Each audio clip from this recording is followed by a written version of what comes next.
This chapter made me cry because I know the anime will never get to this point.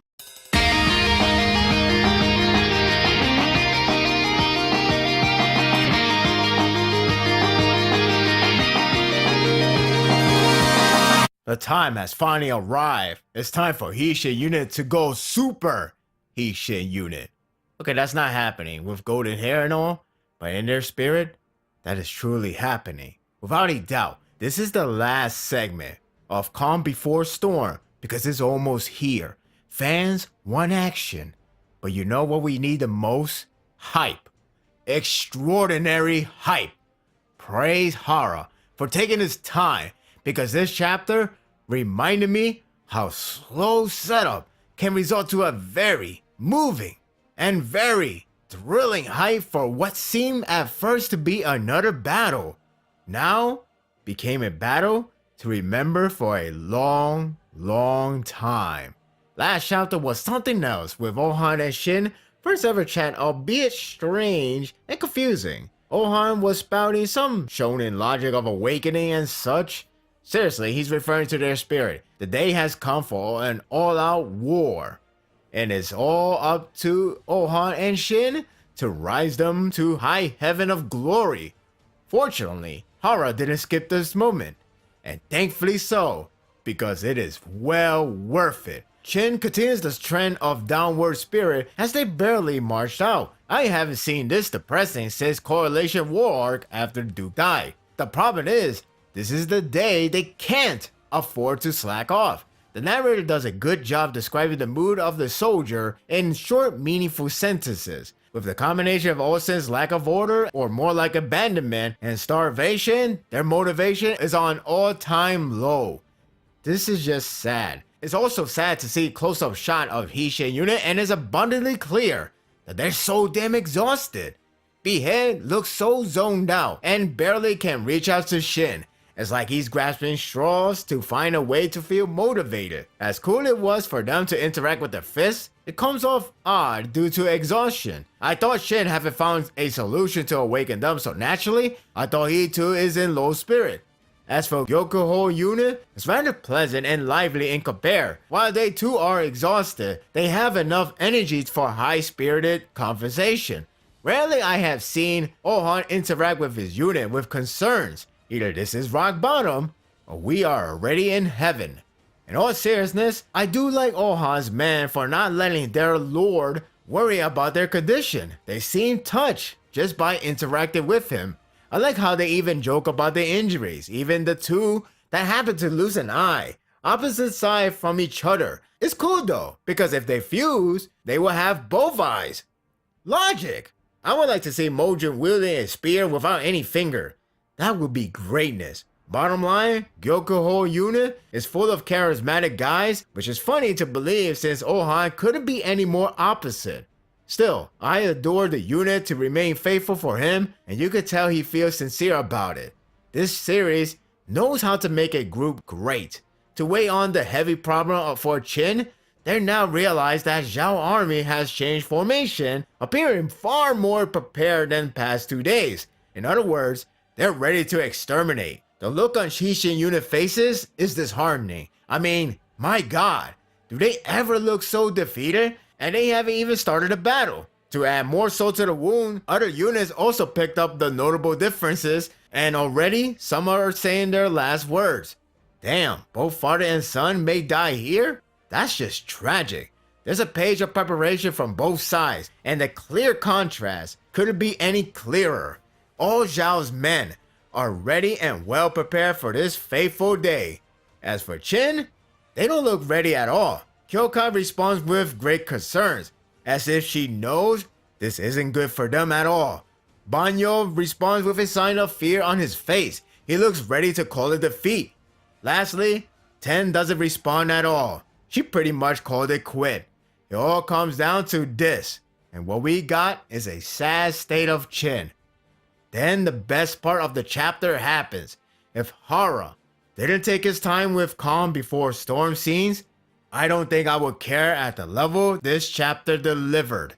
Shin and Ohan approached their respective unit in front of thousands of men. There's no word from them, and yet I got chills by their presence alone. That's how monumental it feels.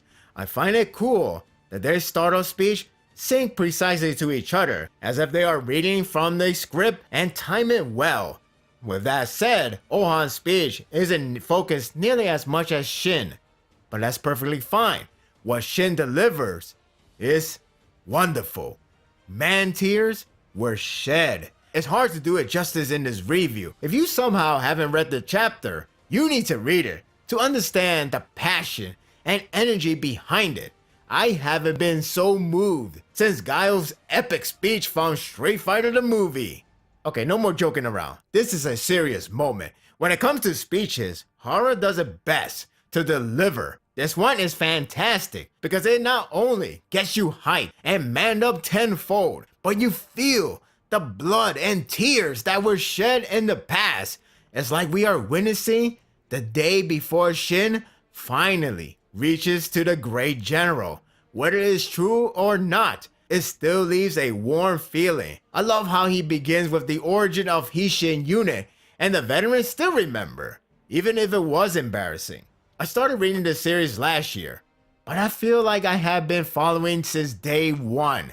It's truly amazing how much the unit have evolved through hardship, and here they are now, a 5,000 men unit plus 3,000 men from Kyokai's. I can look at that double page of Shin and his team waiting for Kyokai's return for ages. As great as the journey has been, it's not over. It quickly shifts over to Ohan for one last time, which seems to indicate the speech contest is identical. It's muted, but the expressions leave a good impression. Shin shouts that he will be the great general of the heavens and soon command tens of thousands. But that won't disregard his men because they are the core. They made it this far and they will go even further. When there are new recruits, he wants a moment in history for him to tell a story of how the unit emerged victorious and how they are responsible that led him to become great general. I will be bawling in tears at this point. He even knows all of their struggles, including Olsen leaving them in the dark. That should have been a downer for anyone, even with all problems on their hands. He wants to be that guy that won through a miracle because of his men. Man tears are shedding again. It tops it all off with his war cry and claim that no way in hell this is the end of the story. Those reaction shots from all of his men got me awed. By this point, I was so absorbed by his words. I felt like I was part of the crew. When they got teary, hell, I began to tear up. It's the culmination of everything they have fought for. The series won't end here, but it has the thrills and chills of one. I got goosebumps just by reading. Everyone finally lights up and begins to war. That double page spread of Shin shouting for his men is so wonderful. I demand an animation scene of this with great production and sublime voice acting. This is simply a gem. Gyokoho Yunis is also fired up. Maybe a flashback could cover what Ohan has said that led them to awaken. As incredible it was to see Shin awaken, it's surprising to see the very first action. The entire Hishin unit charges without any strategy. That may sound reckless out of context, but this could be a very smart move. Zhao didn't see that coming, so this may phase them to think differently. If they expect Shin to act accordingly, then they have no idea what they're in for. This chapter was so moving that increased my hype level for this fateful day tenfold. It took a while to get the action started, but with the good amount of interesting build-up and a convincing setup for sheer tension, the hype is surreal. I know I made a comparison many times before, but I'll say it again. I haven't been this incredibly hyped since Correlation War Arc. Even though I recapped Shin's epic speech, I still couldn't do it justice. It's simply wonderful. The day is here. Let's do this. And that will do it for the review. I hope you enjoyed this one. This chapter was just a masterful one. It was a masterful way to hype you up for this day to come. It would be funny if they all die in a matter of a chapter, but still, the point is, it's the way how it gets you amped up and you really feel like this series is about to end. It's not. It's definitely not. But the momentum, the hype, the exhilaration, everything about it just feels like it's going to be one epic battle. What do you think of the chapter? Share your thoughts in the comment section. If you like this and want more of this, subscribe to my channel and my world will be yours to stay. Until next time, take care.